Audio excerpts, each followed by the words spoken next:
Um, so my name is Peran. I'm working in the Pest and Environmental Adaptation Research Group at the University of Melbourne. And today I'm going to be talking about the stability of Wolbachia infections in mosquito populations after they've been released for dengue control. And so before I begin, I'd just like to acknowledge the traditional owners of this land and pay my respects to their elders past and present. Today I'm going to be talking about Wolbachia, and I'm sure you've heard a lot about Wolbachia in this conference so far, but I'll just give a very, very brief introduction. So they're endosymbiotic bacteria that are really, really widespread in different insects, and they're really diverse in their effects. So they're normally maternally inherited from mother to offspring, but they can often alter the reproduction of the host that they live within to enhance their transmission to the next generation. So they can cause things like male killing or feminization or cytoplasmic incompatibility. And then in terms of being used for mosquito control, we're interested in them because they can also block the transmission of viruses. So mosquitoes carrying different Wolbachia strains have now been released into the field.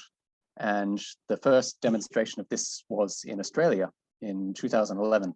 And so we've got some mosquitoes with the WML Wolbachia strain that have been released into 2 locations in Cairns, Queensland. And this was work that our lab was involved with, about a decade ago. So mosquitoes, Aedes aegypti, that are the main vector of dengue. And they were released, about 10,000 mosquitoes per week. And then you can see this green line here on the top graph showing that the frequency of mosquitoes carrying the Wolbachia infection has increased over time. And since then, it's remained at very high levels in the population. The most exciting thing, though, is the effects on dengue transmission. So in Cairns, we've had sort of sporadic outbreaks of dengue in this area. So, up to 100 cases. Sorry, is that per month or per year? Only, decent number of dengue cases. But since the Wolbachia has been released, dengue has basically been eliminated.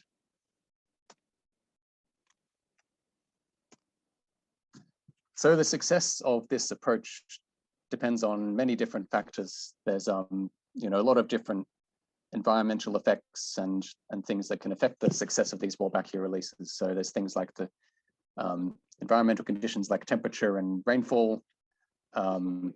There's ecological effects of the mosquito population.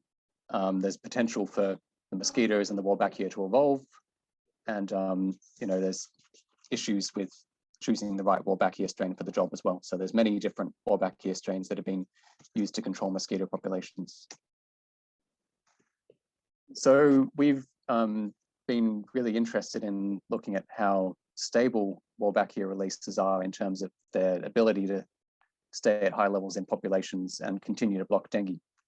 So we've done this work from the very first Wolbachia releases in 2011, and we've sort of tracked populations across time to see if the Wolbachia is staying at a high level in mosquito populations. So this figure on the left here is showing basically the amount of Wolbachia that's inside a mosquito. And we've sampled populations from different suburbs that have been, the Wolbachia releases have happened at different times. So we've got mosquitoes from Gordonvale and Yorkeys Knob, where the first releases were in 2011. And then we've got mosquitoes from these other suburbs, so Portsmouth and Trinity Beach, where releases were much more recent.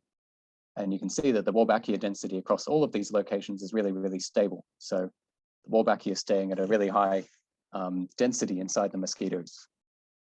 It's also staying at a high frequency in the mosquito populations. So this figure on the right here is basically showing the proportion of mosquitoes that carry the Wolbachia infection. And so in 2016, it was at really high frequencies. There's some gaps, and then we've gone and released more mosquitoes with Wolbachia in some of these other suburbs. And you can see that it's still at very high frequencies, and it's now spread to other locations. We're also interested in the effects of the Wolbachia on the mosquitoes. So the Wolbachia strain here is called WML, and this is one that comes from Drosophila melanogaster. And when it's put into the Aedes aegypti mosquitoes, it has a few different fitness costs. The main one is the effect on fertility.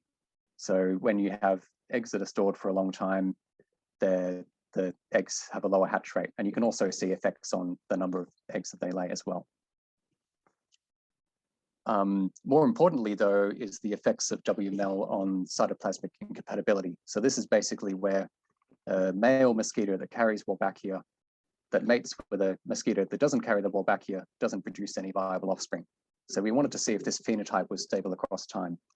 So we basically compared mosquitoes with WML from our lab population that has been in the lab for a very, very long time versus ones that have been collected from the field over a decade after these first releases. And you can see that basically they still cause complete incompatibility. So you get no eggs hatching in this particular cross, regardless of how long the WML strain has been in the field. We also find that the effects on fitness are really stable too. So in terms of development time and egg hatch and fecundity, these effects are pretty stable across time. So there's not really any differences between our lab population and our field populations.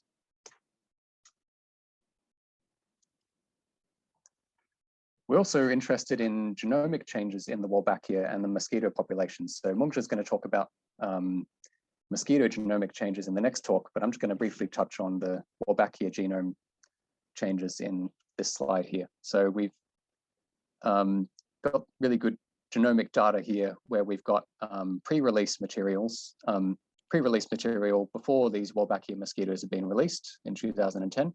And then we've gone and sampled mosquito populations in 2020 from different locations to see if the Wolbachia genome has changed. And basically there's no differences. So barely any changes across this decade of field releases and very few differences between populations. So even though we've got populations that have been separate for a very long time, there still don't seem to be any changes. Some changes that we are finding are in terms of effects of Wolbachia in different mosquito backgrounds. So Wolbachia seems to behave very differently when you have mosquitoes are collected from the field versus ones that have been in the lab for a long time. So we've done some experiments where we've looked at egg viability of mosquito populations that have the WML Wolbachia strain. And then we're looking at effects of the Wolbachia infection in different backgrounds. And so these figures here are basically showing the viability of mosquito eggs across time as they're stored. And this is basically WML infection in different mosquito backgrounds. And you can see that when they're in the Gordon-Vail background, their egg viability is lower. And when they're in the lab background, their egg viability is higher. So there seems to be some sort of local adaptation happening when you've got this Wolbachia infection.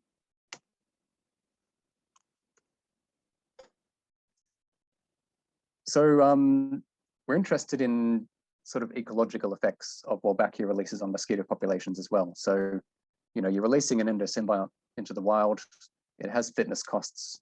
It's not always transmitted at a 100% frequency. So we want to see if there's any ecological effects. So obviously mosquitoes, you know, we're targeting one mosquito species, but there's other mosquito species out there as well that will interact with it.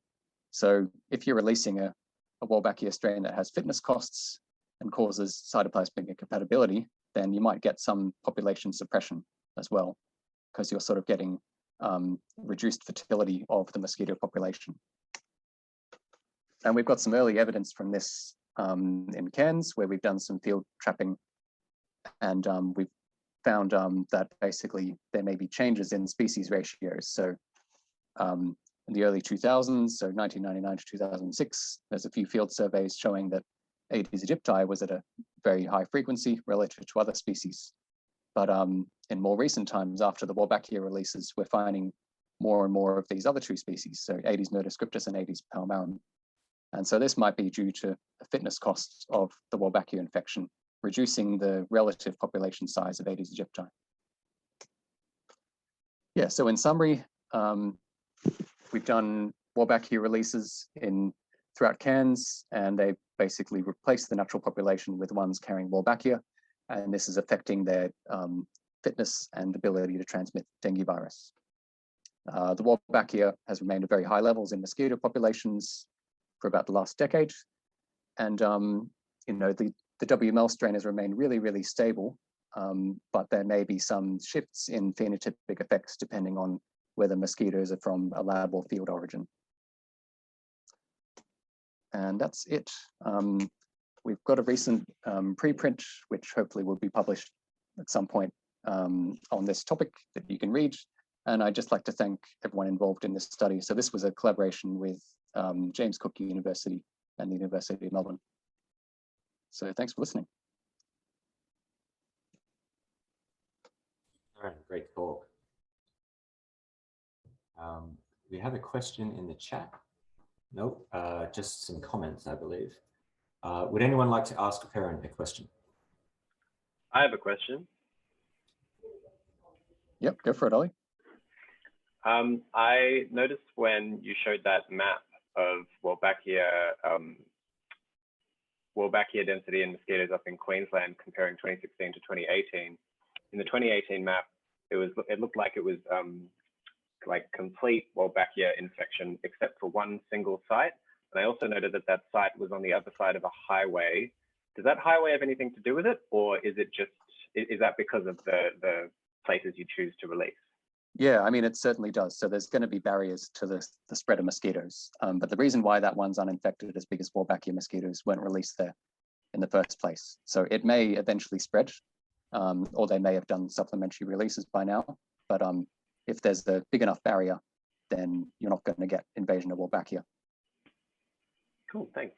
And so, yeah, Tom's done a lot of work on this, looking at barriers to mosquito dispersal and Wolbachia spread.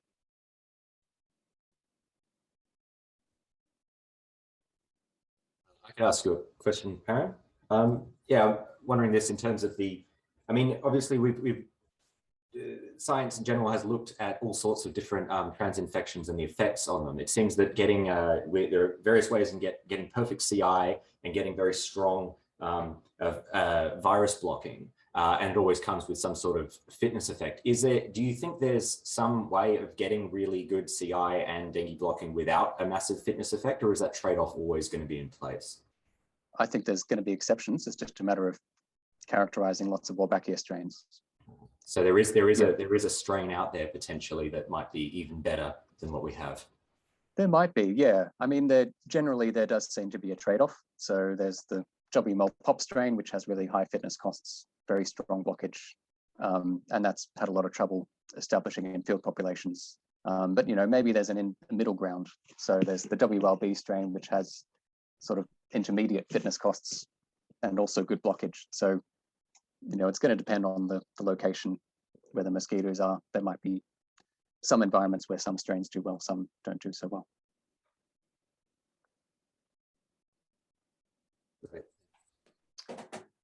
Peran, I've got a question, and maybe you mentioned it, but I missed it. But are the mitochondrial genomes separated from the Wolbachia? Like, have you got different mitochondrial backgrounds, or is it just the one mitochondria that's sort of spread through with the Wolbachia? It's basically just the one that's spread. And so, yeah. Oh, did you want to follow up on that, or yeah? I thought you were going to. I mean, I was wondering if there's fitness effects associated with that, or yeah. Yeah, we don't really know, because it's very difficult to make Wolbachia strains in different mitochondrial backgrounds because they're co-inherited.